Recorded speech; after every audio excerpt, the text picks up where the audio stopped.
Hello everyone, कैसे हैं सभी। आई होप सभी ठीक होंगे, पढ़ाई लिखाई सभी की अच्छी चल रही होगी। फ्रेंड्स, जैसे कि आपने थंबनेल में देख लिया होगा, हम यहाँ पे 7 मार्च के करंट अफेयर को डिस्कस करेंगे। बिना टाइम वेस्ट किए हुए सबसे पहले क्वेश्चन पे आ जाते हैं। ठीक है, हम बिल्कुल भी फालतू टाइम वेस्ट नहीं करेंगे इस वीडियो में। तो पहला क्वेश्चन है, second edition of Khelo India winter national games began on 26 Feb concluded in the resort of Gulmarg in north Kashmir Baramulla district. आपको क्वेश्चन में बताना है which state top medal tally. मैं एक बार क्वेश्चन को आपको बता दूं क्योंकि सारे अपने आप में ही क्वेश्चन है जो आपके एग्जाम में पूछे जाएंगे। पहली बात, जो विंटर नेशनल गेम्स खेलो, बेसिकली खेलो इंडिया विंटर नेशनल गेम जो हुए थे, कब शुरू हुए थे? 26 Feb को। पहला क्वेश्चन, ये कहाँ पे हुए? गुलमार्ग। गुलमार्ग में कहाँ पे, कौन सी डिस्ट्रिक्ट में? बारामूला डिस्ट्रिक्ट में। ठीक है, J&K की बारामूला डिस्ट्रिक्ट में हुए हैं। और क्वेश्चन में पूछा हुआ है इसमें कौन सी स्टेट या यूटी ने टॉप किया है मेडल टैली में, तो आंसर इसका हो जाएगा थर्ड ऑप्शन। आंसर भी इसका क्या है? J&K है। ठीक है, देखो अगर आप JK SSB की एग्जाम की तैयारी कर रहे हो तो आपके फर्दर और भी क्वेश्चंस इंपॉर्टेंट हो जाते हैं, जैसे कि इस गेम के अंदर कितने एथलीट्स थे? More than thousands. कितनी स्टेट और यूटी ने पार्टिसिपेट किया? 27। इसको किसने इनॉग्रेट किया? प्राइम मिनिस्टर नरेंद्र मोदी जी ने इनॉग्रेट किया। J&K ने टॉप तो किया है मेडल टैली में, पर कितने गोल्ड लिए हैं? 11 गोल्ड लिए हैं। कितने सिल्वर लिए हैं? 18 सिल्वर लिए हैं। कितने ब्रॉन्ज मेडल लिए हैं? 5 ब्रॉन्ज मेडल लिए हुए हैं। लेफ्टिनेंट गवर्नर ऑफ J&K कौन है? मनोज सिन्हा जी है। ये सारे आपस में अपने आप में क्वेश्चंस हैं। एक क्वेश्चन के अंदर हमने 5-7 क्वेश्चन डिस्कस कर लिए और विद इन 1.5 मिनट में। नेक्स्ट क्वेश्चन है DRDO, जिसकी फुल फॉर्म है defence research and development organisation. इन्होंने कंडक्ट किया successful flight test of SFDR technology from the ITR Chandipur of Odisha coast. आपको बताना है हेडक्वार्टर कहाँ है DRDO का। पहली बात, DRDO ने क्या किया है? SFDR टेक्नोलॉजी का सक्सेसफुल टेस्ट किया है। SFDR की फुल फॉर्म क्या है? Solid fuel duct ramjet. ठीक है, ये फुल फॉर्म होगी SFDR की। SFDR टेक्नोलॉजी क्या है मैं आगे डिस्कस करूंगा आपके साथ, पर कहां से इसको सक्सेसफुल टेस्ट किया है इसका? ITR की फुल फॉर्म क्या है? Integrated test range. यहां से किया है और यह कौन सी जगह पे है? चंडीपुर ओडिशा कोस्ट में है। आपको हेडक्वार्टर बताना है DRDO का, defence research and development organisation.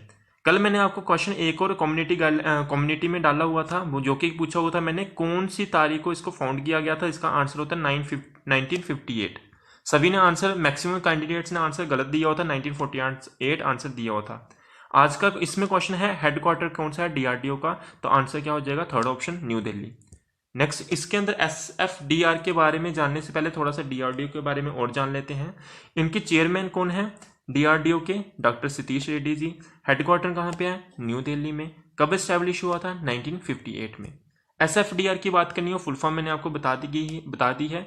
Basically ये टेक्नोलॉजी है जो कि हेल्प करेगी DRDO को क्या करने में, ताकि ये डेवलप कर सके long range air to air missiles. अब long range air to air missile का मतलब क्या होता है? ये वो मिसाइल होती है जो हवा में ही चलाई जाती है और अपना काम हवा में ही खत्म कर देती है। मींस लॉन्च भी कोई हवा में रॉकेट से किया जाएगा, कोई भी तरीके से किया जा सकता है, हवा में लॉन्च किया जाता है और टारगेट भी आपका कहाँ में होता है? हवा में ही होता है, वहां पे ये काम खत्म करके आ जाती है। तो लॉन्ग रेंज की हम इसकी मदद से क्या कर पाएंगे? मिसाइल्स को डेवलप कर पाएंगे। कौन सी missiles? Air to air missiles. अच्छा, ये टेस्ट सिर्फ इस बार ही नहीं, अभी नहीं हुआ है, ये 2017 में भी हुआ था, पहली बार हुआ था, 2018 में सक्सेसफुल टेस्ट हुआ, 2019 में भी हुआ है। तो ये सारे टेस्ट हुए थे। अच्छा, इस SFDR ये बेसिकली होता क्या है?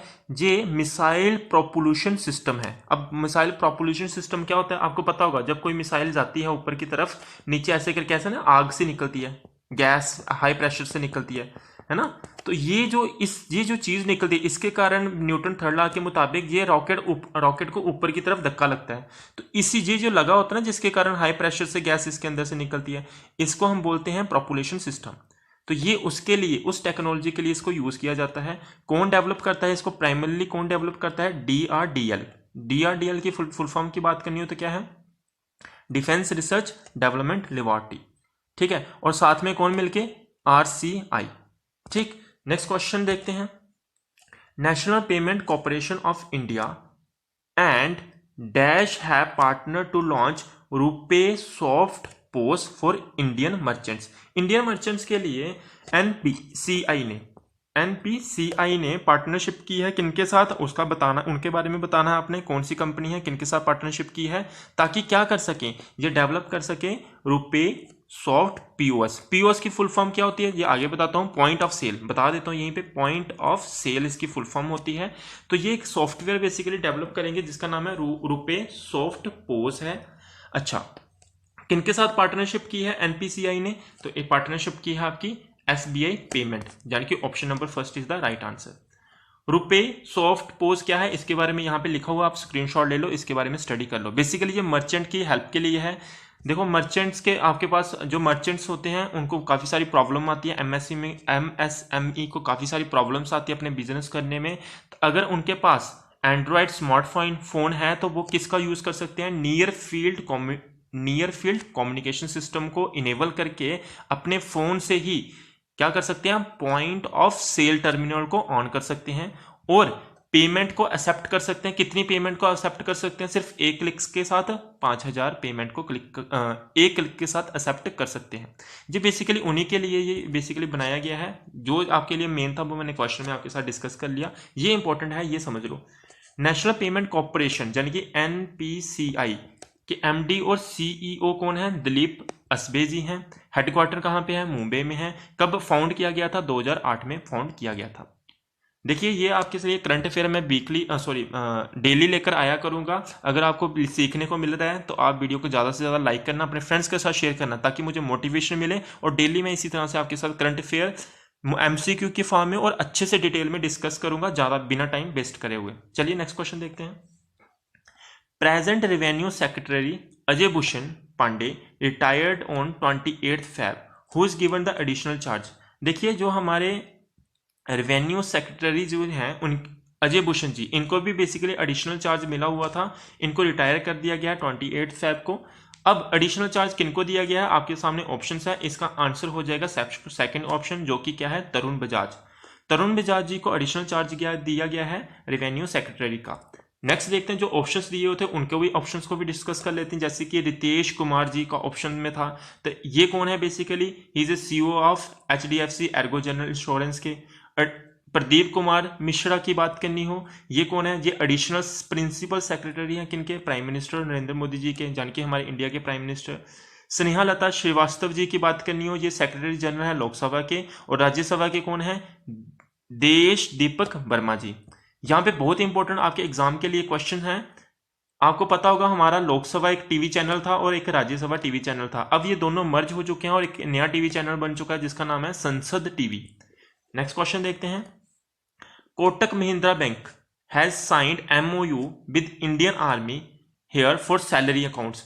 देखो आपके कोटक महिंद्रा बैंक ने एक एमओयू साइन किया है इंडियन आर्मी के साथ, ताकि उनकी जो पेंशन है, सैलरी है, उनके साथ डील कर सके और काफ़ी सारे उनको बेनिफिट दिए जाएंगे। आपको बताना है कोटक महिंद्रा बैंक कब स्टैब्लिश हुआ था, तो ऑप्शंस आपके सामने, इसका आंसर हो जाएगा 2003। Option number 3 is the right answer. Kotak Mahindra bank की बात करनी हो, इनके सीईओ कौन है, उदय कोटक जी। कब स्टैब्लिश हुआ था, 2003 में। हेडक्वार्टर कहाँ पे है, मुंबई महाराष्ट्र। और टैग लाइन क्या है, let's make money simple. Next question देखते हैं। Prime minister Narendra Modi has participated in virtual Indian Sweden summit. Basically मैं आपको डायरेक्टली बताता हूं, आपका एक इंडियन स्वीडन समिट हुआ है जो कि वर्चुअली किया गया है। दोनों देश के, इंडिया और स्वीडन के दोनों देश के प्राइम मिनिस्टर ने पार्टिसिपेट किया। इंडिया के तो आपको पता ही है नरेंद्र मोदी जी हैं, और स्वीडन के कौन है, ये अपने आप में एक क्वेश्चन बन जाता है। स्वीडन के प्राइम मिनिस्टर कौन है, स्टीफन लोफन जी है। आपको क्वेश्चन में बताना है कैपिटल कौन सी है स्वीडन की, स्वीडन की कैपिटल कौन सी है आपको बताना है, तो ऑप्शन नंबर कौन सा हो जाएगा, 3 is the right answer. Stockholm आपका आंसर हो जाएगा, जो कि कैपिटल है किसकी, स्वीडन की। बाकियों के आंसर भी देख लेते हैं, आप जहां से स्क्रीनशॉट ले सकते हो। जर्मनी की कौन सी है, बर्लिन। इजिप्ट की कायरो। स्वीडन की स्टॉकहोल्म। चेक रिपब्लिक की प्राग। ये सारे आपके आंसर्स हो जाएंगे। आपको याद रखना ये फर्स्ट टाइम ही नहीं हुआ है सबमिट, ये आपका 2015 में फर्स्ट टाइम हुआ था। अब कौन सा था, 2021 में कौन सा सबमिट था, ये 5th सबमिट था। बात क्लियर होगी। नेक्स्ट चलते हैं। With which country India has signed an agreement for cooperation in the field of agriculture and allied sectors. आपको बताना है इंडिया ने किन कौन सी कंट्री के साथ एक एग्रीमेंट किया है, किसके अंदर एग्रीमेंट किया है, फील्ड ऑफ एग्रीकल्चर, किस फील्ड में एग्रीमेंट किया है, एग्रीकल्चर एंड एलिड सेक्टर्स में एग्रीमेंट साइन किया है। तो आंसर इसका क्या हो जाएगा, third is the right answer, जो कि क्या है, फिजी। फिजी के साथ इंडिया ने एग्रीमेंट किया है, किस फील्ड में, एग्रीकल्चर एंड एलिड सेक्टर के साथ। बहुत इंपॉर्टेंट क्वेश्चन है ये, इसके बारे में आप पढ़ सकते हो, इसको स्क्रीनशॉट ले लो और इसके बारे में स्टडी कर लो। वैसे इतना आपने इसको डिटेल में जाना नहीं है, इतना ही क्वेश्चन आपके लिए सफिशिएंट है। आपको अगर ज्यादा जानना है तो यहां से स्क्रीनशॉट ले सकते हो। नेक्स्ट क्वेश्चन की तरफ बढ़ते हैं। Who become the third batsman to hit 6 sixes in an over. कौन से, बेसिकली आपको ये सभी को पता ही होगा इसका आंसर। तीसरे बैट्समैन कौन बन चुके हैं जिन्होंने एक ओवर में 6 छक्के मारे हैं, तो इसका आंसर हो जाएगा किरण पोलार्ड जी, आंसर हो जाएगा। किसके अगेंस्ट मैच हो रहा था ये भी आपको पता होना चाहिए, श्रीलंका के अगेंस्ट मैच हो रहा था। और किनके अगेंस्ट कौन बॉलिंग करवा रहा था, अकेला धनंजय जी। ठीक है, ये सारी इससे रिलेटेड बात होगी। नेक्स्ट क्वेश्चन चलते हैं। देखिए, एक पुरस्कार दिया गया है 2020 के लिए, कौन सा पुरस्कार है, 30th बिहारी पुरस्कार। अब ये मत समझ लेना कि ये बिहारी का मतलब कि बिहार में पुरस्कार दिया गया, ऐसा नहीं है जी। एक पोइट थे, हिंदी पोइट थे, उनके नाम के ऊपर इस पुरस्कार का नाम रखा गया है। तो 30th आपका बिहारी पुरस्कार दिया गया है। किनको दिया गया, आपको आंसर बताना है। जिनको दिया गया है वो क्या है, हिंदी बुक। किसके लिए दिया गया है, वो उन्होंने हिंदी बुक लिखी हुई है जिसका टाइटल क्या है, तस्लीम, संघर्ष एंड और साहित्य। ये बुक का क्या है, टाइटल है बेसिकली। तो किनको दिया गया ये आपको पता होना चाहिए, क्या नाम है, मोहन कृष्णा बोहरा जी। अगर मैं बात करूं बिहारी पुरस्कार की 2020 की, इसके अंदर कितने पैसे दिए जाते हैं, 2,50,000 दिए जाते हैं, एक सिटेशन दिया जाता है और प्लेक दिया जाता है। ये अवार्ड किनके द्वारा दिया जाता है, के बिरला फाउंडेशन के द्वारा, जो कि एस्टेब्लिश किया गया था 1991 में। अच्छा, ये नाम बिहारी पुरस्कार मैंने पहले ही बताया, एक पोइट थे, हिंदी पोइट थे बिहारी जी, उनके नाम के ऊपर इसका नाम रखा गया है। और जो भी कोई भी बुक के ऊपर काम करता है 10 साल के लिए, किस भाषा में, हिंदी या राजस्थानी में हिंदी एक बुक को पब्लिश करता है 10 साल के लिए, अच्छा अगर बुक वो परफॉर्म करती है तो उनको ये बिहारी पुरस्कार दिया जाता है। तो किनको दिया गया है, मोहन कृष्णा बोहरा जी को। नेक्स्ट क्वेश्चन देखते हैं, बहुत इंपॉर्टेंट क्वेश्चन है ये भी। लीडिंग इंडियन इकोनॉमिस्ट, एक लीडिंग इंडियन इकोनॉमिस्ट है, इंडियन इकोनॉमिस्ट है, जिनका नाम है लिगिया नोहरना। देखो मैं प्रोनाउंसिएशन में भी गलत कर रहा हूं, लिगिया नोहरना को अपॉइंट किया गया है assistant secretary general and head of the New York office of UNEP. अब यूएनईपी की फुल फॉर्म क्या है, यूनाइटेड नेशन इन्वायरमेंट प्रोग्राम। ये फुल फॉर्म है आपकी यूएनईपी की। आपको क्वेश्चन में बताना है सेक्रेटरी जनरल कौन है यूनाइटेड नेशन के। ठीक है, पहला क्वेश्चन ये बन जाता है आपका कि कौन से इंडियन इकोनॉमिस्ट हैं जिनको अपॉइंट किया गया है assistant secretary general and head of the New York office of UNEP, उनका नाम क्या है, लिगिया नोहराना है। अब आपको बताना है सेक्रेटरी जनरल कौन है, यूएन के। तो इसका आंसर क्या हो जाएगा, आई होप सभी को पता होगा इसका आंसर हो जाएगा आपका सेकंड, टेड्रोस एडहोम। चलिए इसके बारे में और जान लेते हैं। देखो बाकी, एक सेकंड, मैं इसका आंसर आई थिंक मैंने गलत बोल दिया है। देखो मैं वीडियो तेज रिकॉर्ड कर रहा हूं ताकि आपका ज्यादा टाइम वेस्ट ना हो। तो इसका आंसर जो हो जाएगा वो हो जाएगा आपका first option is the right answer. ठीक है, तो first option is the right answer, Antonio Guterres ji. Second, अगर टेड्रोस एडहोम की बात करनी हो तो ये किनके डायरेक्टर जनरल हैं, WHO के। अपूर्वा चंद्रा जी की बात करनी हो तो ये बेसिकली सेक्रेटरी हैं किनके, ILO यानी कि इंटरनेशनल लेबर ऑर्गेनाइजेशन के। ठीक है, लेबर सेक्रेटरी जनरल है, इंडिया से हैं बेसिकली। नेक्स्ट बात करनी हो वर्ल्ड बैंक के प्रेसिडेंट कौन है, डेविड मलपास, ये तो सभी को पता होगा। वर्ल्ड हेल्थ ऑर्गेनाइजेशन के कौन से हैं, टेड्रोस एडहोम है। एंटोनियो गुटेरेस जी की बात करनी हो तो ये किसके हैं, UN के। यूनाइटेड नेशन इन्वायरमेंट प्रोग्राम की बात करनी हो तो इसका हेडक्वार्टर कहाँ पे है, कीनिया में है। कीनिया में कहाँ पे, नायरोबिया, कहाँ पे, नायरोबी कहाँ पे पड़ता है, कीनिया में पड़ता है। अगर इसकी बात करनी हो, इनके हेड कौन है, इंगर एडरसन जी हैं। और कब फाउंड किया गया था, आपको सिर्फ ये डेट पता होनी चाहिए, 1972 में, 5 जून 1972, 1972 में इसको एस्टेब्लिश किया गया था यूएनईपी को। ये सारे इंपॉर्टेंट क्वेश्चन हैं आपके लिए। नेक्स्ट क्वेश्चन देखते हैं, एक सेकेंड, हाँ। In Tripura government, the Tripura government has come up with a digital platform Jagruk Tripura, एक डिजिटल प्लेटफॉर्म लेकर आई है Tripura government to help the people get benefit from various schemes of centres and state government. Who is the present CM of Tripura? आपको बताना present CM कौन है त्रिपुरा का। त्रिपुरा की न्यूज क्या है, ये है कि इन्होंने एक प्लेटफॉर्म लेकर आई है, प्लेटफॉर्म का नाम क्या है, जागरूक त्रिपुरा। अब जागरूक त्रिपुरा के बारे में थोड़ा सा आप समझ सकते हो, ये बेसिकली बेस्ड आपके आत्मनिर्भर भारत के ऊपर। ये इसके अंदर कितनी स्कीम्स हैं, 102 स्कीम्स हैं। आपने इतना डिटेल में इसको नहीं जाना है, आपको अगर आपको पढ़ना है तो यहाँ से आप पढ़ सकते हो, ठीक है। अब यहाँ पे मेरा जो क्वेश्चन है, यहाँ पे क्वेश्चन है कि त्रिपुरा के सीएम कौन है।